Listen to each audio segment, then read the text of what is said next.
Genbi, energi untuk negeri.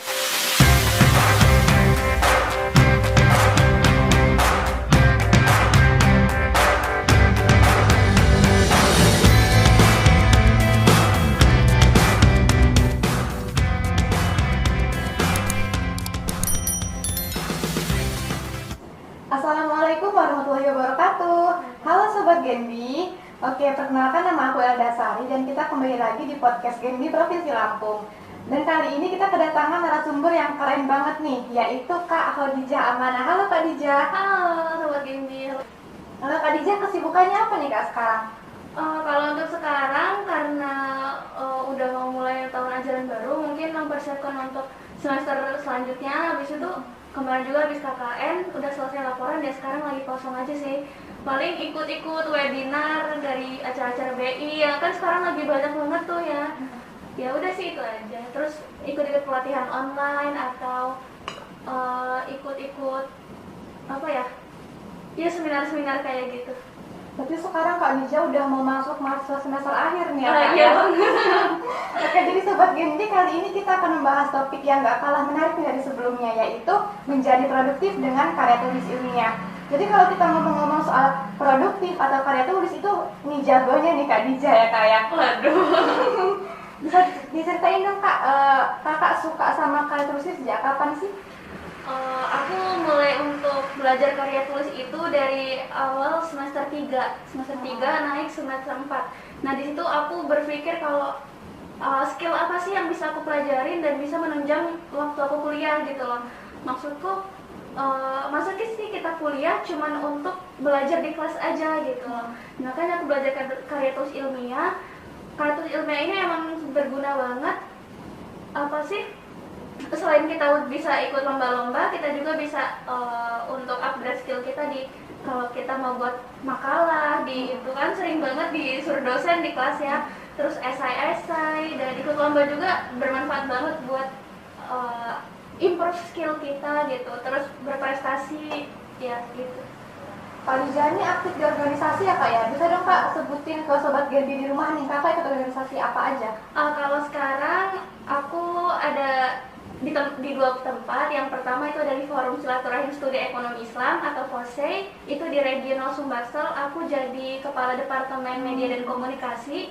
Terus juga di Genbi Provinsi Lampung, kebetulan aku jadi Sekretaris Divisi Kemitraan dan Kerjasama dan di tahun ini gitu. Berarti Kak Khadijah ini termasuk orang yang sama produktif banget nih ya, selain aktif kuliah, organisasi, dan juga ikut perlombaan ya Kak ya? Kalau ikut perlombaan sendiri pernah ikut lomba apa aja nih Kak? Dan pernah menjuarai di mana aja? Kalau untuk lomba, aku pernah Olimpiade Ekonomi Islam, poster, microblog, karya tulis ilmiah, sama esai. Nah kalau untuk kejuaraan, dulu aku jadi delegasi ke Universitas Airlangga, itu bidang Olimpiade Ekonomi Islam. Terus aku pernah juara esai di Kementerian Agama. Terus ada di Universitas Majalengka juga di Jawa Barat. Terus juga ya lumayan sih. Terus ada di UISI, di UIN Sunan Kalijaga juga alhamdulillah pernah. Terus di Udisula di Semarang, alhamdulillah gitu sih. Waduh, prestasinya banyak banget ini ya. Ini kalau kita lihat-lihat kayaknya emang cocok disebut sebagai mahasiswa berprestasi gitu ya Sob ya. Itu cara bagi waktunya gimana Kak? Udah kuliah, organisasi, ikut lomba pasti butuh persiapan dong ya. Itu gimana Kak cara bagi waktunya? Kalau aku secara pribadi aku bukan orang yang planner ya, jadi aku tuh melakukan sesuatu itu spontan aja gitu. Soalnya aku emang orangnya kurang bisa untuk bagi waktu. Jadi kalau waktunya kuliah ya aku kuliah. Kalau selesai kuliah ya aku nyari kesibukan aja gitu. Tapi aku bukan orang yang terencana ini mau ini gitu bukan. Jadi kayak cari-cari topik yang bakal aku pelajarin atau nyari-nyari lomba apa sih yang lagi pengen aku ikutin. Terus kalau udah ketemu kita garap, kita cari referensi segala macam gitu. Terus untuk bagi waktu di organisasi juga setiap ada tugas aku kerjain saat itu juga gitu. Jadi bukan yang dari jauh-jauh hari nyiapin tuh, aku nggak kayak gitu loh. Jadi disuruh ya aku kerja saat itu juga gitu. Kalau bagi waktu sih aku emang kurang bisa sih emang. Berarti kunci bagi waktu itu jangan menunda-nunda ya, Iya, Kak, ya? gitu. Kalau misalnya ada dikasih tugas dari dosen langsung kerjain gitu ya, Kak, ya? Enggak kayak kebanyakan kan, termasuk aku juga sih, ada tugas sekarang kerjanya minggu depan nih, sampai deadline hamin jam bahkan, itu malah susah ya, Kak, ya, kalau kayak susah gitu ya. banget. Boleh jadi tips nih guys, jadi kalau misalnya kalian ada tugas, jangan sampai kalian nunda-nunda, karena itu malah bikin pembagian waktu kalian jadi makin sulit gitu ya. Ngomongin soal karya tulis nih, Kak, ada sih apa sih, Kak, tips and trick untuk menulis karya tulis yang baik gitu? Siapa tahu sobat di rumah ingin belajar gitu. Kalau tips dari aku nih ya, untuk belajar karya tulis tuh yang penting niat dulu, dan tujuan kita untuk nulis tuh apa gitu. Kita niat kita mau nulis, tujuannya apa? Tujuan kita apa? Untuk berprestasi, untuk cuma sekedar belajar aja, atau untuk kepuasan diri gitu. Kita tujuan dulu, habis itu komitmen. Udah komitmen, kalau bukan gitu biasanya udah ngerjain itu tiba-tiba stuck, udah males nulis lagi gitu. Nah itu jangan, harus komitmen gitu. Kita kerjain, selesain. Kalau bukan kita udah bingung mau nulis apa lagi, kita cari referensi lagi, kita baca-baca lagi apa yang harus kita tuangin dalam tulisan itu gitu loh. Karena kepala kita ini ibarat gelas yang kosong. Kalau kita isi, ya kita nggak bisa nuangin gitu loh. Jadi diisi terus sama air, sama ilmu. Nah saat itu juga bisa kita tuangin gitu. Jadi banyak baca, banyak cari referensi. Berarti kuncinya niat, tujuan, dan komitmen ya, Kak, ya. Dan kita harus menganggap diri kita bahwa kita ini masih selalu butuh ilmu gitu ya. Terus kalau ngomongin referensi nih, Kak, Kakak biasanya dapat referensi dari mana sih? Kalau referensi, buku penting banget ya, buku. Nah kalau buku ini, kalau yang pernah aku pelajarin sih tentang karya tulis ini biasanya 10 tahun terakhir. Jadi misalkan sekarang 2021, jadi maksimal referensi buku itu tuh tahun 2011 gitu. Kalau jurnal biasanya jurnal internasional atau nasional itu yang udah terdaftar, yang udah resmi, itu biasanya 5 tahun terakhir. Itu bisa kita cari di Mendeley, di Google Scholars gitu. Terus kalau untuk data-data kita juga bisa cari di BPS tuh. Itu akurat banget datanya, emang juga dari pemerintah. Itu biasanya di situ. Kalau untuk mengolah data, itu biasanya kita pakai aplikasi atau kita bikin grafik sendiri gitu dari data-data yang udah kita dapat gitu. Itu Kakak awal mula belajarnya dari mana, Kak? Bisa sampai paham gitu soal karya tulis? Kalau untuk pertama kali aku belajar itu otodidak sebenarnya, kayak iseng-iseng aja, coba deh belajar dulu gitu. Kita cari-cari di Google tentang karya tulis itu apa sih, apa aja macamnya, kayak mana nulisnya, terus cari-cari contoh karya tulis, esai yang juara-juara di Google itu banyak banget kan. Kita tinggal download, kita baca, kita analisis, apa sih yang istimewa dari karya tulis ini gitu. Udah sih itu aja. Terus tuh awal mulanya itu aku iseng aja ikut lomba. Waktu itu kebetulan ada di UIN waktu itu, UIN ada lomba, yaudah aku ikutin dulu. Ya alhamdulillah itu jadi jalan pembuka aku untuk suka sama karya tulis. Waktu itu dapet juara 1, akhirnya aku apply lagi karya tulis esai tentang zakat gitu ke Kementerian Agama, alhamdulillah juara 2 gitu. Dan udah langsung, oh kayaknya passion aku di sini nih gitu. Udah langsung aku giatin terus untuk belajar karya tulis gitu. Nah ini menarik nih, Kak, tadi Kak Dija nyinggung soal passion nih. Biasanya banyak generasi muda yang belum paham sebenarnya passion saya itu di mana sih gitu. Kadang kan orang ngomong ayo sih berprestasi gitu, tapi dia masih bingung emang saya bisa di bidang apa gitu. Itu kasih tips, Kak, gimana caranya kita bisa menemukan passion kita sendiri. Kalau dari aku pribadi itu sih, kalau untuk menemukan passion kita cari dulu kita sukanya apa gitu. Kalau kita suka baca ya kita, tapi beda ya, misal kalau kita suka baca novel, coba kita aplikasiin sih, bisa nggak sih saya itu nulis cerita, atau bisa juga kita aplikasiin, kita buat akun Wattpad gitu, nulis di blog, itu bisa banget gitu kan. Karena karya tulis ini kan luas banget, ada cerpen, ada novel, ada karya tulis ilmiah, ada esai dan artikel, berita, segala itu karya tulis semua ya. Skripsi juga termasuk karya tulis gitu. Jadi dimana hobi kita dulu gitu, hobi kita, kesukaan kita apa, di situ kita bisa aplikasiin. Nah abis itu kita nyaman nggak melakukan itu gitu. Misal aku suka banget ngelihat seniman yang puisi ya, yang suka berpuisi, yang puisinya bagus banget gitu. Nah kita bisa nih belajar tentang puisi, kan banyak banget juga tuh perlombaan tentang puisi kan, banyak banget.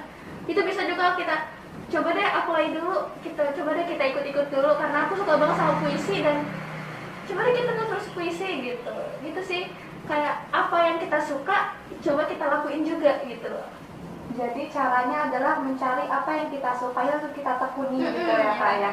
Terus tadi kan karya tulis ada cerpen, ada puisi, teknik tersendiri yang paling membedakan ilmiah dengan yang lain itu apa sih Kak?